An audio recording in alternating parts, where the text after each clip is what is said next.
அனைவருக்கும் வணக்கம்.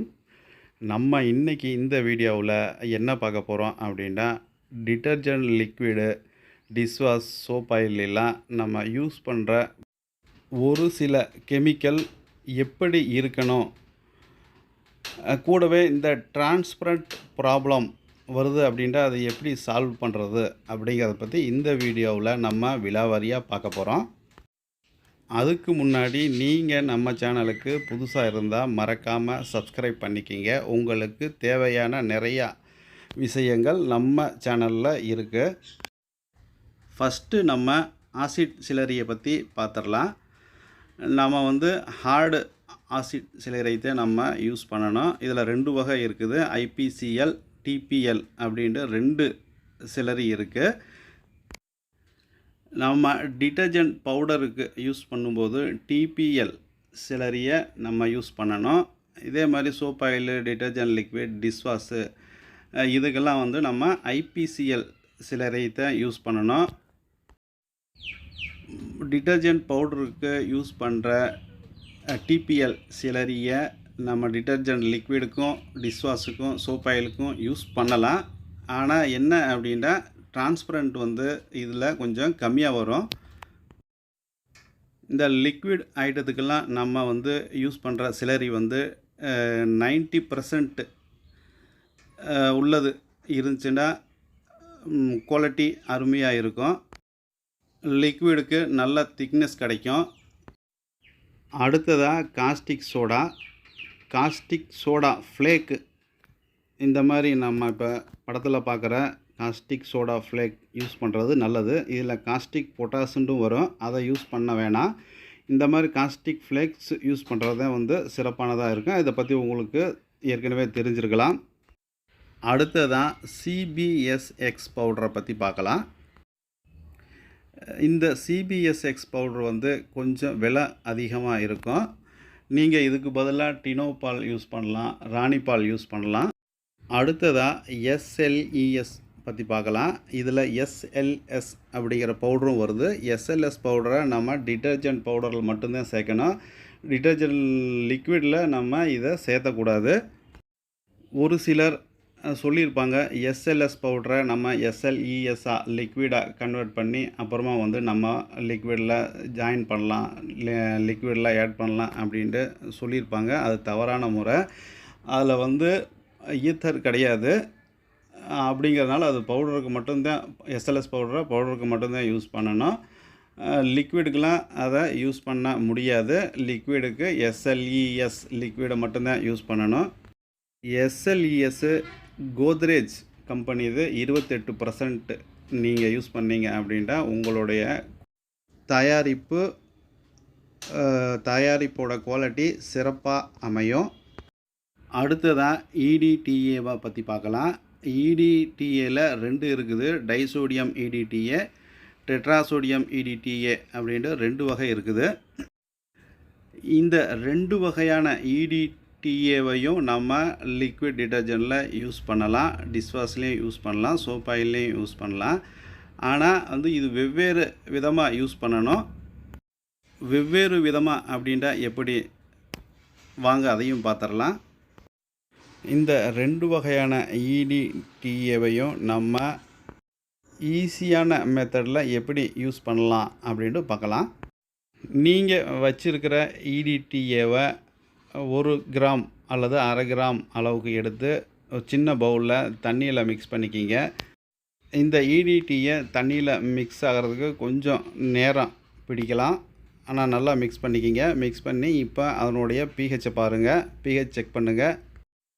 இப்போ நீங்கள் பிஹெச்சை செக் பண்ண பின்னாடி இது பிஹெச் லெவல் 7க்கு கீழே காட்டுச்சு அப்படின்ட்டா நீங்கள் உங்களுடைய ப்ராடக்டில் லிக்விட் டிட்டர்ஜெண்ட்டாக இருக்கட்டும் அல்லது டிஷ்வாஷாக இருக்கட்டும், நீங்கள் உங்கள் ப்ராடக்டில் பிஹெச் லெவலை 6க்கு மேலே, அதாவது 6.5க்கு மேலே 7க்கு கீழே வைக்கணும். அதே மாதிரி உங்கள் இடிடிஏ 7க்கு மேலே காட்டுச்சு அப்படின்னா உங்களோட தயாரிப்பில், உங்களுடைய டிஷ்வாஷாக இருக்கட்டும், லிக்விட் டிட்டர்ஜெண்ட்டாக இருக்கட்டும், நீங்கள் பிஹெச் லெவலை 7க்கு மேலே வைக்கணும். 7க்கு மேலே அப்படின்னா 7.5க்கு கீழே, 7க்கு மேலே 7.5க்கு கீழே வைக்கணும். EDTA நீங்கள் கம்பல்சரியாக சேர்த்துருந்தீங்க அப்படின்ட்டா உங்கள் தயாரிப்பில் pH லெவல் 7 வைக்கக்கூடாது. அடுத்ததாக கலர் பற்றி பார்க்கலாம். கலர் பற்றி என்ன கலர் யூஸ் பண்ணணும் அப்படின்னு உங்களுக்கு ஏற்கனவே தெரிஞ்சிருக்கலாம். தெரியாதவங்களுக்காக நான் இப்போ சொல்கிறேன். Colour water soluble colour use பண்ணலாம். டிஷ்வாஷில் நீங்கள் மஞ்சள் கலரோ அல்லது க்ரீன் கலரோ நீங்கள் ஆட் பண்ணும்போது அதனால் எந்த பிரச்சனையும் இருக்காது. டிஷ்வாஷுக்கு எந்த ப்ராப்ளமும் இல்லை. ஆனால் டிட்டர்ஜென்ட் லிக்விடில் ப்ளூ கலர் சேர்த்தும்போது நம்ம ப்ராடக்ட்டு பச்சை கலராக ஒரு சில நேரத்தில் மாறிடும். அதுக்கு என்ன காரணம் அப்படிங்கிறது பார்க்கலாம். இப்போ நீங்கள் வாங்குகிற கலரு pH லெவல் 7ல் ஸ்டெபிலிட்டி ஆகுதா அப்படிங்கிறத செக் பண்ணி நீங்கள் வாங்கினீங்கன்னா இந்த ப்ராப்ளம் உங்களுக்கு வராது. Blue colour liquid detergent blue கலராகவே இருக்கும், பச்சை கலராக மாறாது. அடுத்ததாக யூரியாவை பற்றி உங்களுக்கு தெரிஞ்சிருக்கும், நீங்கள் யூஸ் பண்ணிகிட்டு இருப்பீங்க. ஆனால் நீங்கள் யூஸ் பண்ணுற யூரியா இண்டஸ்ட்ரியல் யூரியாவா அப்படின்ட்டு செக் பண்ணி பார்த்துக்குங்க. அடுத்ததாக ஒரு சிலர் ஜீ சால்ட் யூஸ் பண்ணலாமா அப்படின்னு கேட்குறாங்க.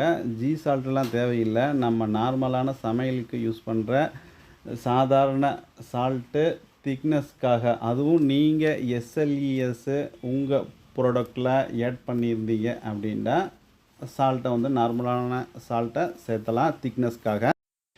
சோடா எஸ் நம்ம லிக்விடுக்கெலாம் டிஷ்வாஷ் லிக்விடு டிட்டர்ஜென்ட் லிக்விடுக்கெலாம் சேர்த்தலாமா அப்படின்ட்டு ஒரு சிலர் கேட்குறாங்க. சோடா எஸ்ஸை சேர்த்தக்கூடாது, சேர்த்த தேவையில்லை. அதனால் நிறைய ப்ராப்ளங்கள் வரும். என்னென்ன மாதிரி ப்ராப்ளம் வரும் அப்படின்ட்டு நான் ஏற்கனவே இதை பற்றி வீடியோ போட்டிருக்கேன் நம்ம சேனலில். தேவைப்படுறவங்க போய் பார்த்துக்கலாம். இப்போது நம்ம சொன்ன கெமிக்கல்லாம் சரியான முறையில் நீங்கள் சேர்த்தும்போது நார்மலாகவே உங்களுக்கு டிரான்ஸ்பரண்ட் வந்துடும். அப்படியும் உங்களுக்கு ப்ராப்ளம் வந்துச்சு அப்படின்ட்டா மேலும் ஒரு சில டிப்ஸ் நான் உங்களுக்கு சொல்லி தர்றேன். நீங்கள் உங்கள் மிக்சிங் ப்ராசஸ் பண்ணும்போது அதிகமாக ஹீட்டான நேரத்தில் பண்ணாதீங்க. மாலை 5 மணிக்கு மேலே மிக்சிங் பண்ணுறது ஓரளவுக்கு நல்ல ஒரு பலனை கொடுக்கும்.